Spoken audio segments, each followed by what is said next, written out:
बिस्मिल्लाहिर्रहमानिर्रहीम। आज के प्रोग्राम के साथ मैं हूं नुसुल्लाह मलिक।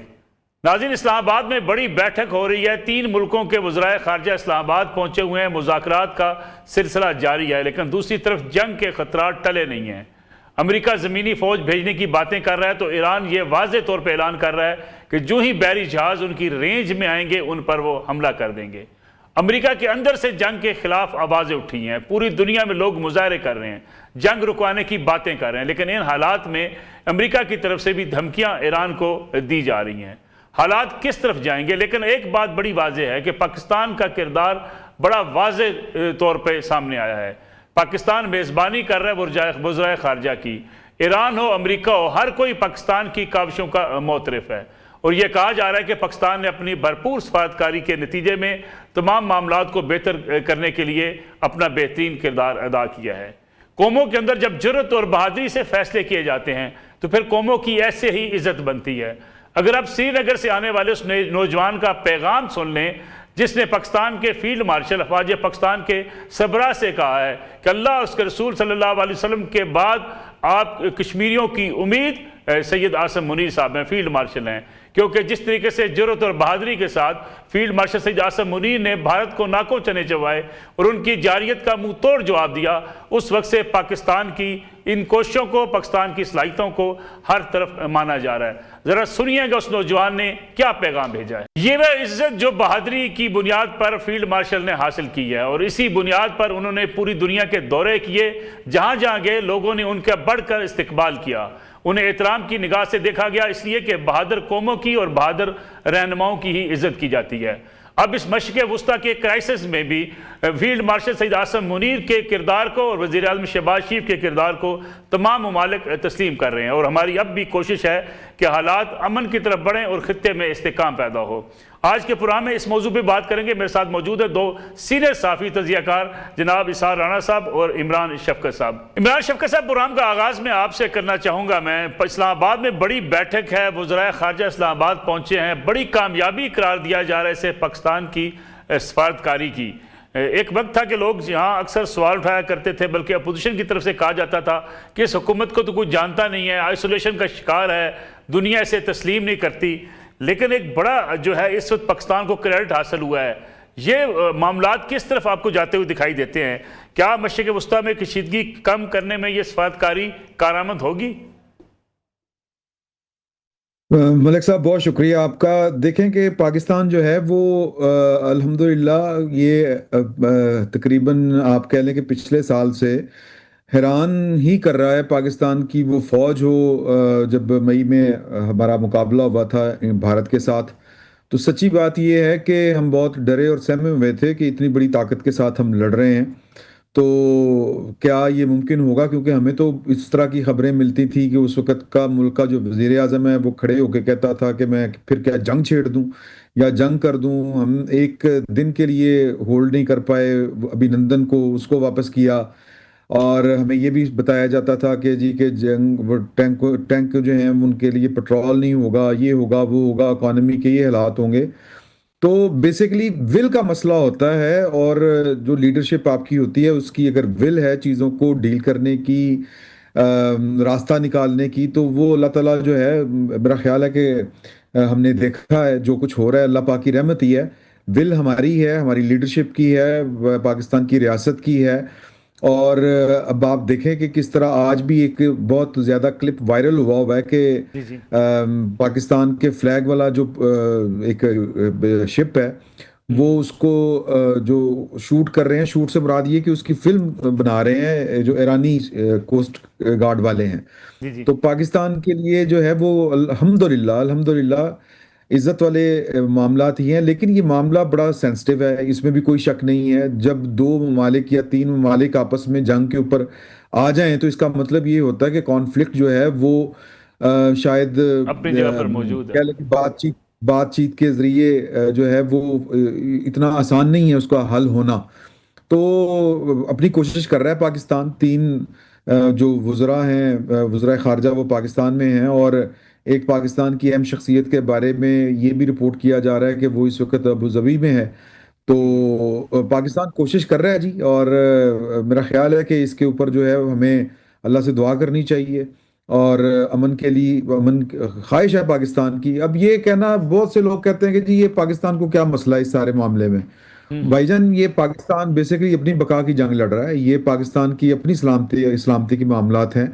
आपके हमसाये में अगर कोई इस तरह का मामला हो कि एक ऐसा मुल्क जिसका वजीर आजम बारहा ये कहता है कि हमें दो ममालिक से ख़तरा है, एक ईरान का नाम लेता है और एक पाकिस्तान का नाम लेता है।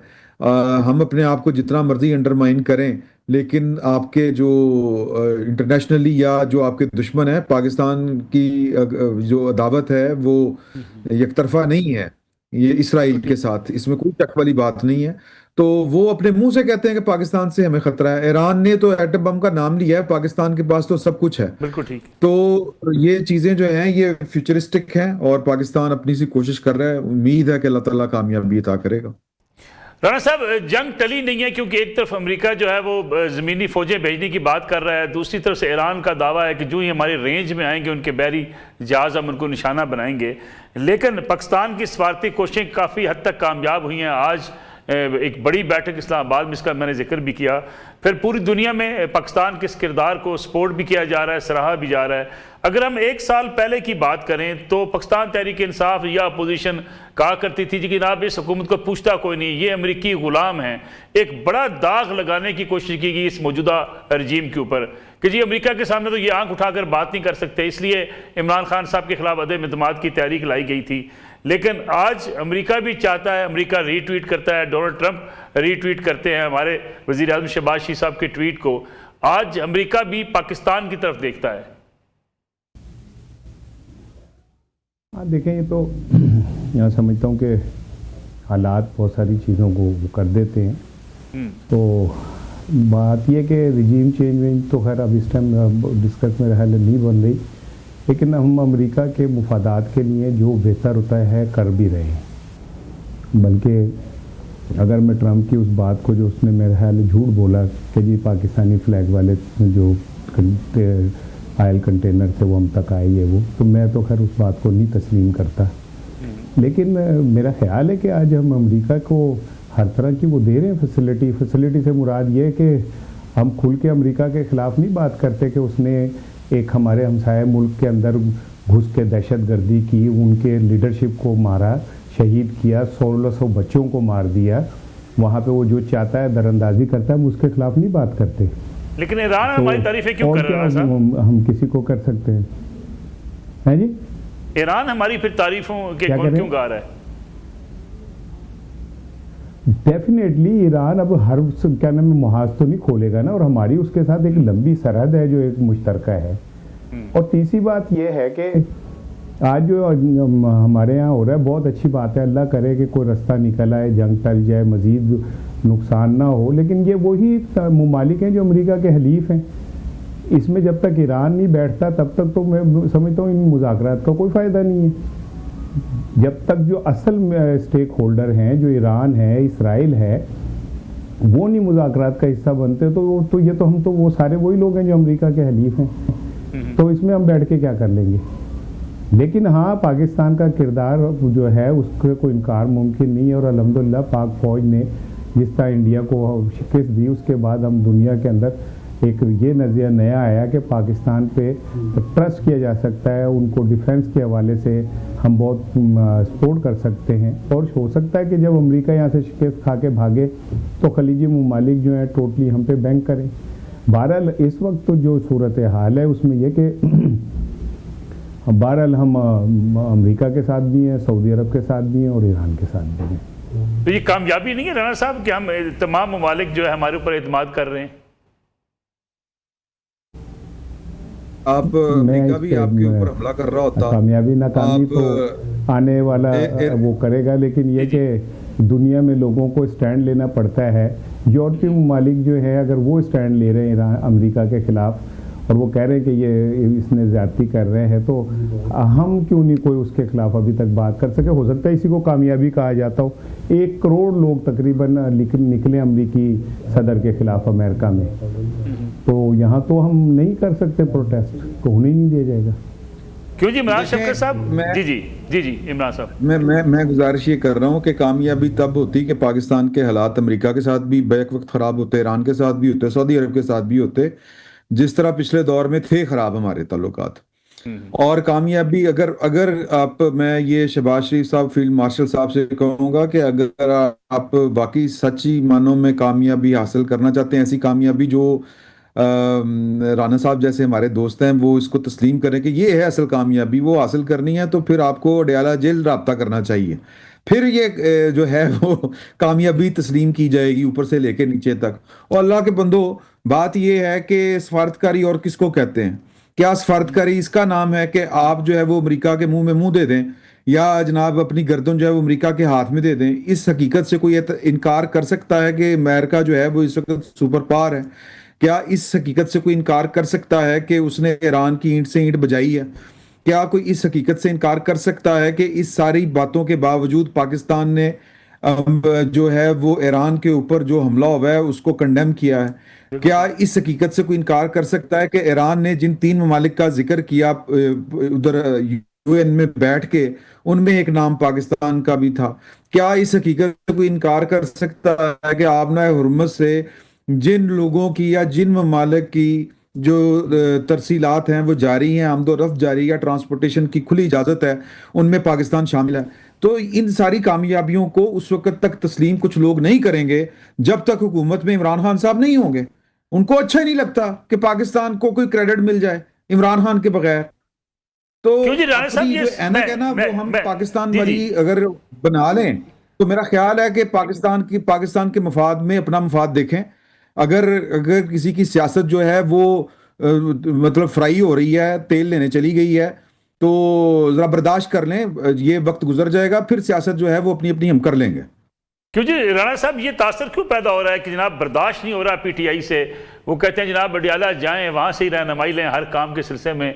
इमरान खान साहब चूंकि सारे सिस्टम का हिस्सा नहीं है, इसलिए पाकिस्तान की कामयाबियां हजम नहीं हो रही। एक तो देखिए, मैंने तय किया कि मैं किसी से पर्सनल नहीं होऊंगा, मैं किसी की जाति उस पर कमेंट नहीं करता। ये तो पीटीआई ने बताना होगा कि अगर वो ऐसा सोच रहे हैं या नहीं सोच रहे। मुझे इसकी, मैं को उनका तर्जुमान तो नहीं हूँ, और उनके अगर पेट में दर्द हो रहा है तो ये तो उसका जवाब वो ही देंगे। मैं तो एक तजियाकार हूँ और मैं किसी का बेनिफिशरी तो हूँ नहीं, आइदर साइड, दोनों साइडों का। मैं तो तजिया करता हूँ, और मेरा तजिया ये कि मेरा ख्याल है कि इमरान खान को शायद हटाया इसलिए गया था कि ताकि आने वाले इस वक्त में उनको कोई एज ए सच इशू ना बने, कोई एब्सोल्युटली नॉट ना कह सके। बाकी इस बात से किसी के पेट में दर्द होता है तो मैं कुछ नहीं कहता, ना मुझे इसकी वो है परवाह। लेकिन असल चीज़ तो यही है। लेकिन राणा साहब, इसका भी तज़किया जरा कर देना कि सोशल मीडिया पे भी उतनी खुशी का इजहार नहीं है तहरीक इंसाफ की तरफ से। इसका भी जरा तजिया कर देंगे जिस खुशी का इजहार होना चाहिए। एब्सोल्युटली नॉट, उन्होंने कहा कि इसको तो एचपीओ को ऐसे ही है कि जैसे इमरान खान के दौर में जो बाइडन के फ़ोन ना आने पे मुस्लिम लीग नून वाले इसको बहुत काबिल फ़ख्र काम समझते थे ना, ये ऐसे ही है। ये भारत सियासी जमातों और सोशल मीडिया की उनकी लड़ाई है। मुझे इससे क्या लेना देना। मैं तो वो बात कर रहा हूँ जो बतौर तजिया निगार मुझे सही लगती है या मैं जो महसूस करता हूँ, मैं तो उसका जवाब दे सकता हूँ। चलो मैं एक छोटी सी कमर्शियल ब्रेक ले लूँ, वापस आते हैं इस कमर्शियल ब्रेक के बाद। पुराना एक बार फिर खुशामदीद। इमरान शफकत साहब, ये बताइएगा कि जिसका जिक्र आज हर तरफ किया जा रहा है कि पाकिस्तान की कामयाबियां हैं, लेकिन अपोजिशन और हुकूमत अगर एक पेज पर होते, ख़ासतौर पर खारजा पॉलिसी के हवाले से, हमने माजी में भी कई बार ये बातें सुनी तो हैं कि मीशत के हवाले से कुछ जो है चार्टर ऑफ जो है होना चाहिए, इसी तरीके से खारजा पॉलिसी पर भी पूरी कौम को यक ज़ुबान यक आवाज़ होना चाहिए। लेकिन खारजा पॉलिसी के हवाले से भी हम देखते हैं कि सियासी जमातें अपना अपना बयानियाँ लेकर चल रही होती हैं। क्या ये अच्छा होता कि आज अपोजिशन और हुकूमत एक पेज पर होते? जी प्लीज। मलिक साहब, मामला ये है कि पाकिस्तान में सियासत जो है वो अब उस दर्जे के ऊपर पहुंच चुकी हुई है कि जिसमें जो पुरानी जो रवायात थी, जहां पर सियासत को जो थी वो मुल्क के लिए की जाती थी, सियासत में जातियात नहीं होती थी, सियासत में जाती इंतकाम नहीं होते थे, यहाँ पर तो अब पाकिस्तान, और इसका कसूर जो है वो मैं पहले भी हम कई दफ़ा ये वाली बात आपस में भी डिस्कस कर चुके हैं कि जो पाकिस्तान में मुख्तलिफ किस्म के तजर्बात करते रहते हैं सियासत में, अब उनके किए हुए तजर्बात जो हैं वो उनके गले पड़े हुए हैं कि अब लोग जो हैं वो रियासत के स्टेक के ऊपर भी सियासत करते हैं। तो वो दौर गुजर गए पाकिस्तान में कि जब जुल्फकार अली भुट्टो साहब शिमला वायदा करने जा रहे थे तो उस वक्त की अपोजिशन ने उनको एयरपोर्ट के ऊपर जाके रुखसत किया था। इस तरह की बातें हमने पढ़ी भी हैं, सुनी भी हैं। तो इवन के जो आखिरी दौर हमने देखा कि जब इमरान खान साहब गिरे थे, अगर आपको याद हो तो इलेक्शन कैंपेन के दौरान, तो फिर नवाज शरीफ साहब भी उनका पता करने गए थे और फिर नवाज शरीफ साहब उसके बाद उनके घर भी चल के गए थे और सियासत को जो जातियात है उससे अलग करके जो था, यानी वो एक ख्वाहिश थी लोगों की कि ये हो, लेकिन अब मामला तो नहज से आगे जा चुके हैं। अब पाकिस्तान में जो सियासत है वो आप देख लें कि इस वक्त इनका जो पाकिस्तान तहरीक इंसाफ का जो सोशल मीडिया है और ये जो पाकिस्तान तहरीक इंसाफ के जो हमदर्द सहाफ़ी हैं, बड़े बड़े तज्जिया निगार हैं, वो उनके पेट में मरोड़ उठ रहे हैं और मुसलसल उठ रहे हैं कि यार कि ये क्या हो गया, वो क्या हो गया। अभी मैं देख रहा था सोशल मीडिया के ऊपर, और वो जो पाकिस्तान से बाहर जाके बैठे हुए हैं, कोई ना कोई कीड़ा निकालने की वो मक्खियां वो बनी हुई हैं जो जिनको सिर्फ गंद ही नजर आता है, उन्होंने गंद के ऊपर बैठना हो।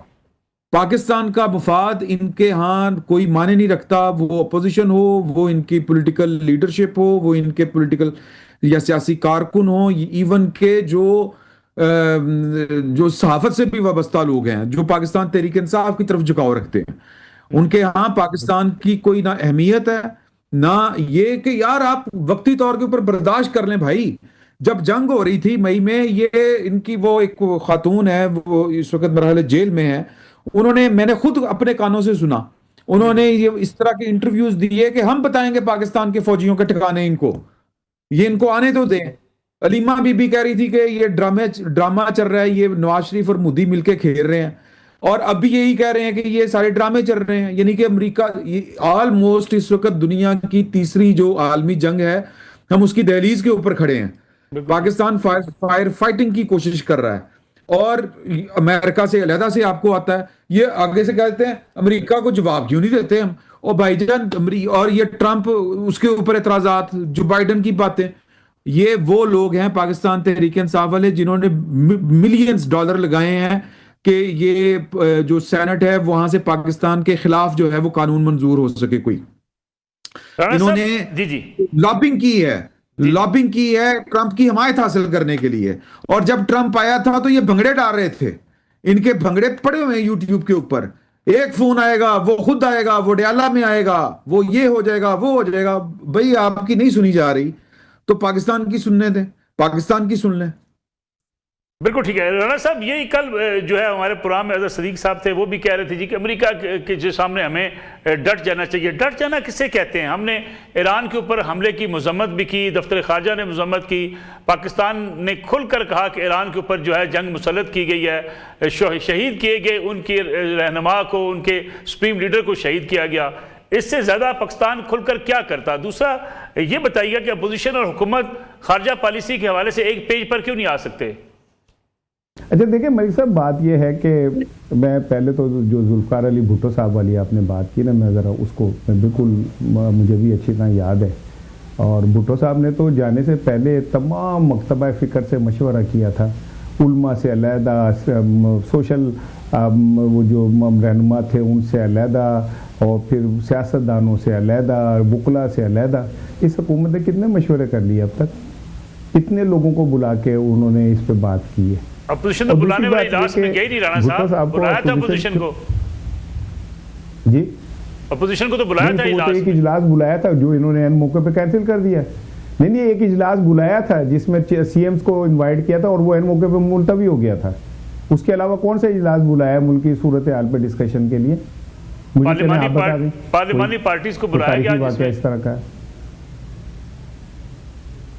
जिसपे पीटीआई ने जाने से पीटीआई ने शिरकत नहीं की थी, उसने माजरत कर ली थी। नहीं, आप जरा देखें, वो बहुत पुरानी बात कर रहे हैं आप, बहुत पुरानी बात कर रहे हैं आप। मौजूदा मोस्ट रिसेंट कब बता दें कहाँ हुआ है? एक ही इजलास बुलाया गया था जिसमें सीएम ने कंफर्म किया था कि मैं आऊँगा, सीएम केपीके ने, और वो इजलास मुलतवी हो गया था इन मौके पे, वो नहीं हो सका था।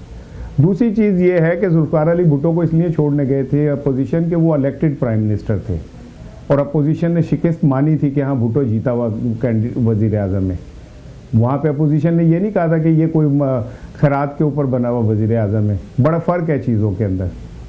और तीसरी बात ये मलिक साहब, मैं आपको एक बात बताऊँ, कि मैं आपके प्रोग्राम में पहले भी कह चुका हूँ, दोबारा कहता हूँ, जो पाकिस्तान से दुश्मनी करता है और पाकिस्तान के बुग़्ज़ में कुछ सियासी चीज़ को ऊपर रखता है, अल्लाह ताला की उस पर 100 बार लानत हो।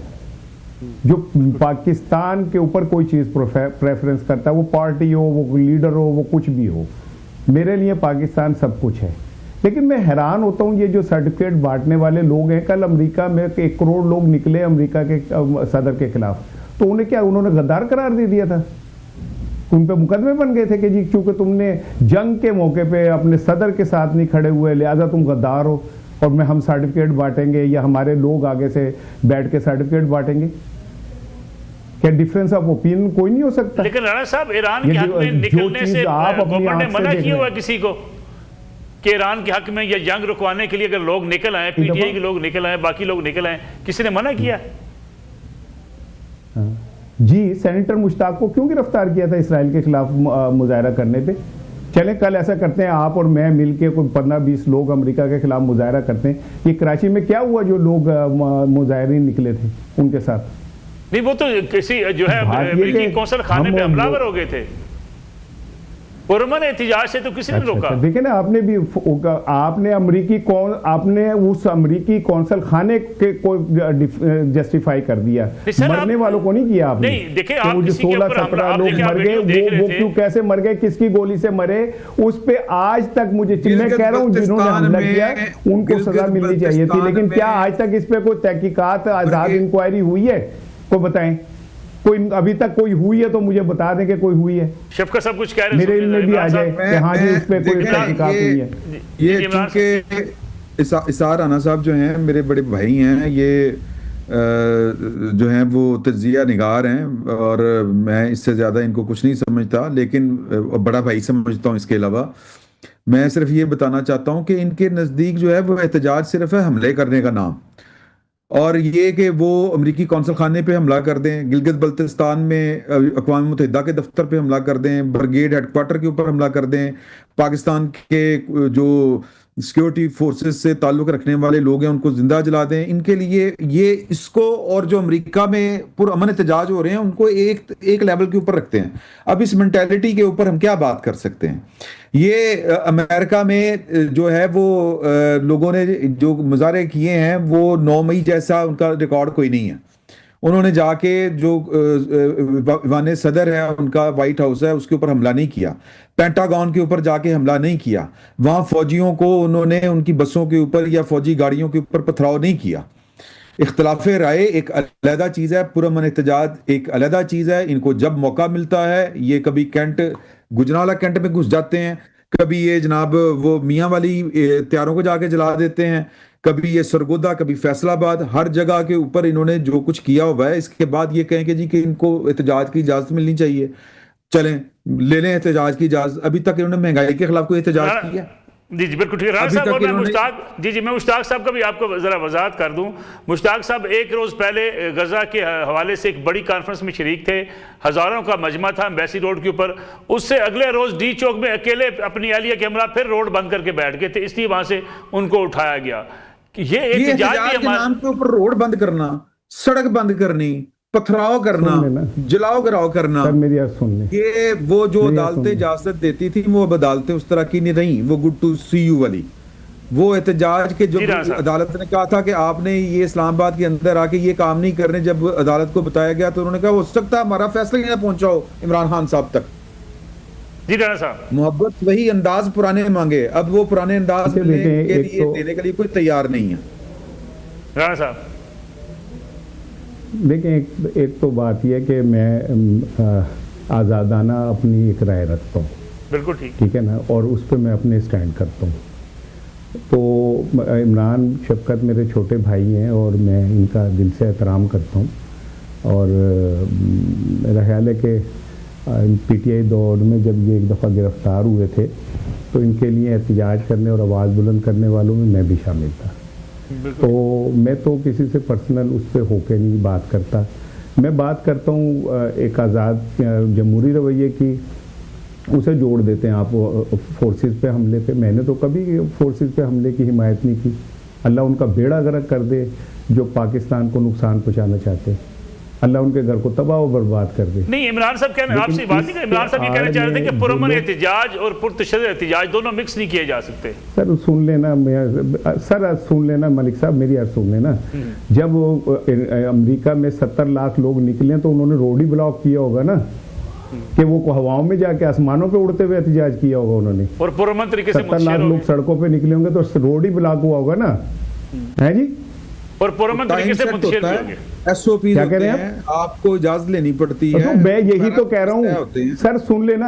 आप देखे दोनों, आप दो लोग हैं बोल रहे हैं और मुझे आप बोलने का वक्त बहुत थोड़ा दे रहे हैं। नहीं, मैं आपके साथ मैं बात करता हूँ, पहले आप उसका जवाब देते हैं, फिर इमरान साहब जवाब देते हैं, मेरी बात बीच में आप छोड़ देते हैं। राणा साहब प्लीज। मेरी मैं भी बात कर रहा हूँ, मेरी सुन लेना। आप मुझे ये जस्टिफाई ना करेंगे वो पुरअमन एहतिजाज कर रहे थे तो क्या नाम है, सेनेटर मुश्ताक ने अगर सड़क उनके उससे रुकी थी तो क्लाशनकोव लेके खड़े हुए थे, को रॉकेट लॉन्चर कंधे पे रखा हुआ था उन्होंने, अपनी अहलिया को लेके अगर वो खड़े थे और छोटे बच्चे को लेके खड़े थे तो वो दहशतगर्दी की नीयत से खड़े हुए थे। सड़क ब्लॉक करना तो ये 70 लाख लोग जो बाहर निकले थे, इन्होंने सड़क बंद नहीं की थी तो मीनारे पाकिस्तान जाके बैठे हैं। कोई नहीं निकला भाई, सड़क ही ब्लॉक की होगी ना उन्होंने एहतिजाज करते हुए। अब उस ब्लॉक के नाम पे उन लोगों पे कितने मुकदमे बन गए मुझे बताएं। कितने लोगों को कह दिया गया कि तुम वतन दुश्मन हो, कितने लोगों को कह दिया गया कि तुम रियासत के दुश्मन हो, कितने लोगों के ऊपर ये पर्चे हो गए। और आप 3 बंदों के ऊपर सड़क बंद करने के ऊपर आपको इतनी वो हो रही है, तो 70 लाख लोगों के ऊपर तो एक भी पर्चा दर्ज नहीं हुआ। वो थे ही नहीं राणा साहब, वो थे ही नहीं, उन्होंने किया ही नहीं इस तरह का कोई काम। इसार राणा साहब और इमरान शफकत साहब हमारे साथ मौजूद है, लेकिन वक्त हुआ एक ब्रेक का। वापस आते हैं इस कमर्शियल ब्रेक के बाद। प्रोग्राम में एक बार फिर खुशामदीद राणा साहब। लेकिन हमारे ये जो तफरीक पैदा हुई है, इससे जो है वो हालात तो ख़राब हुए हैं। अब एक क्रिकेटर है नसीम शाह साहब, एक PSL हो रही है पाकिस्तान में, जिस किस्म के हालात हैं उसकी अरेंजमेंट की जा रही है। चीफ मिनिस्टर सूबे की इंचार्ज हैं, वो एज ए चीफ गेस्ट जाती हैं, उनके ऊपर वो एक ट्वीट कर देते हैं, अगरचे बाद में कहते हैं मेरा ट्विटर हैक हो गया। एक कंट्रैक्ट में लिखा हुआ है PCB के कि जनाब आप कोई सियासी बात नहीं करेंगे। इस तरीके से तो आप कहेंगे आज़ादी इज़हार है, कल पुलिस वाला भी करेगा, कल डिस्ट्रिक्ट इंतजामिया भी करेगा, कल जज भी करेगा, हुकूमत मुखालफ होने की बुनियाद पर वो अपना ट्वीट कर देगा, फिर तो अनारकी होगी। इसमें अनारकी की क्या बात है? इससे क्या को खाने जंगी हो जानी थी उसके ट्वीट से? क्या को KPK से लोग असला लेके पंजाब में आ जाने थे अगर उसने ट्वीट कर दिया था? इसमें क्या अनारकी फैलनी थी? और फिर ये कि आप चैनल्स के ऊपर बैठ के बहुत सारे लोग फनकार कुछ कह रहे होते हैं। सुहेल अहमद ने जैसे कह दिया कि इमरान खान की बात टीवी पे नहीं होनी चाहिए, तो क्या हम कहें कि जी आपने बहुत बड़ा गुनाह कर दिया? भाई उसकी राय है, वो कह रहे हैं। इसी तरह और बहुत सारे मौक़ों पे बहुत सारे लोग फनकार आके यहाँ पे मरियम साहिबा की तारीफ में उनके स्पेशली वो रिकॉर्ड किए जाते हैं वीडियो। अगर एक बच्चे ने कर ही दिया था तो इतने क़यामत कौन सी आ गई थी? इधर मतलब है कि कोई चोर की दाढ़ी में तिनका वाली कोई बात है? बड़ी चुभी आपको वो बात। अगर उसने कह दिया, एक तरफ तो आप कह रहे हैं कि मैच देखने कोई आदमी ना आए क्योंकि उससे पेट्रोल खर्च होगा, एक तरफ जो है पूरी खानदान जाके बैठ जाए और अगर उस पर कोई बात कर दे तो वो बहुत बुरी बात है, वो उसको नाकाबिले माफ़ी हो गया जुर्म उसका। और अगर उसने कह भी दिया था और उसने फिर माजरत कर ली कि भाई मेरा है ट्वीट, मेरा ये क्या नाम है हैक हो गया था, तो भाई मान लेना चाहिए था यार, एक बंदा अपनी उसको कर रहा है, उसने ट्वीट डिलीट कर दी। लेकिन ये कैसे हो सकता है कि आपके शान में कोई जुमला कोई कह दे और फिर वो बड़ा मतलब बाइज्जत फिरता भी रहे? ये कैसे मुमकिन हो सकता है? ये तो मुमकिन ही नहीं है पाकिस्तान के अंदर, क्योंकि असल जमहूरियत और आज़ादी राय वही है जो PTV के ऊपर बैठे हुए लोग बोल रहे हैं। बाकी लोग तो सारे गद्दार हैं, बाकी लोग तो सारे वतन दुश्मन हैं, बाकी लोग तो अनारकी फैलाते हैं। उनको कैसे कोई गुंजाइश मिल सकती है? चले इमरान शफकत साहब ये तो कहते हैं जी कोई बात नहीं, ट्वीट कर दिया, कोई हर्ज नहीं है, क्योंकि कॉन्ट्रैक्ट है उनका PCB के साथ। मामला ये है, मैं आपको बताऊं बात के हमें ना कुछ लोगों की मोहब्बत में हलाल को हराम और हराम को हलाल करना हमारे लिए कोई मसला ही नहीं होता। बात यह है कि अगर नसीम शाह साहब को सियासत का इतना शौक है तो वो कॉन्ट्रैक्ट जो था वो साइन ना करते, उस कॉन्ट्रैक्ट को चैलेंज कर दें, या उस कॉन्ट्रैक्ट में जो शराइत हैं उनको अदालत में चैलेंज कर देते कि जी मैं बहुत अच्छा क्रिकेटर हूं लेकिन मेरी अपनी एक इंडिपेंडेंट राय है और वो मैंने पॉलिटिकल राय भी देनी है। मुझे एक वाकया याद आ रहा है कि इमरान खान साहब जब सियासत में आ गए थे तो एक खातून एक TV प्रोग्राम में बैठी हुई थी, तो उन्होंने खान साहब से कहा कि आप ज़ियाउल हक साहब के को कभी आपने तनकीद नहीं की थी, उनकी वो एक डिक्टेटर थे, आमिर थे। इमरान खान साहब का जवाब था मैं क्रिकेट खेलता था, मैं सियासत नहीं करता था। तो भाई सियासत या कर लें या फिर क्रिकेट खेल लें। अब हर रिंग के हर असूल और ज़ाब्ते हैं। सुहेल अहमद साहब ने कहीं पर लिख के नहीं दिया हुआ दुनिया टीवी में या कहीं पर भी कि मैं सियासत के ऊपर कोई राय जो है वो अपना उसका खुल के इजहार नहीं करूंगा। तो जिसने लिख के दिया हुआ है वो फेस करे, या तो फिर कोई और काम कर लें। अगर इतना सियासत का शौक है जाके इमरान इलेक्शन लड़ लें। इमरान ठीक है, आपकी बात ठीक है इमरान साहब, आपकी बात ठीक है, मेरी सुन लेना कहीं के जी के यहाँ भाई, सुन के खिलाफ बात नहीं हो सकती तो आप करते हैं ना, दिन रात बैठ के करते हैं, इसी हुकूमत के खिलाफ बात करते हैं। आपको किसने पकड़ लिया है? एक वो दौर था जब वाकई बात नहीं हो सकती थी, मुझे पकड़ा गया था, मुझे छोड़े लोगों को गोलियां मारी गई थी, अच्छा पकड़ के मारा गया था। ओ भाई सुन तो ले, मेरी भी सुन लेना। जी सुनाए भाई, सुन तो ले। हमने तो तब भी आपके साथ अगर ऐसा हुआ था तब भी आवाज बुलंद की थी सर। अकेले मेरे साथ नहीं हुआ था, अगर ऐसा हुआ आपके साथ किया था तो हमने उस टाइम भी उसे सही नहीं कहा था। एक लंबी फहरिस्त है, हाँ, जो होगी। राणा साहब बात ये है कि अगर कंट्रैक्ट उन्होंने किया हुआ है, मतलब है जी राणा साहब उन्होंने जबरन कंट्रैक्ट तो नहीं करवाया ना, कंट्रैक्ट खुद कैटर करता है कि मैं सियासी बात नहीं करूंगा। सर जी मैं कुछ और कह रहा हूं, मैं कह रहा हूं, मैं तो राना फहीम की मिसाल दे रहा हूं ना आपको कि ठीक है जबरी कॉन्ट्रैक्ट नहीं, तो कॉन्ट्रैक्ट में ये भी है कि आप जाके एक सियासी लीडर से मिलके तस्वीरें खिंचवा के सोशल मीडिया पे देते हैं, 2 दिन बाद आपकी सिलेक्शन हो जाती है। मैं कह रहा हूं इंसाफ करें तो पूरा करें, अपनी मर्जी का अपनी ऐनक से देख के ना करें। प्रोग्राम का चूंकि वक्त खत्म हो गया, इमरान शफकत साहब, इशारा साहब, दोनों मेहमानों का बहुत शुक्रिया। नाज़रीन, ये आज का प्रोग्राम था। इंशाल्लाह अगले जुम्मे रात 10:02 पर आपकी खिदमत में दोबारा हाजिर होंगे। इजाज़त दीजिए, अल्लाह हाफ़िज़।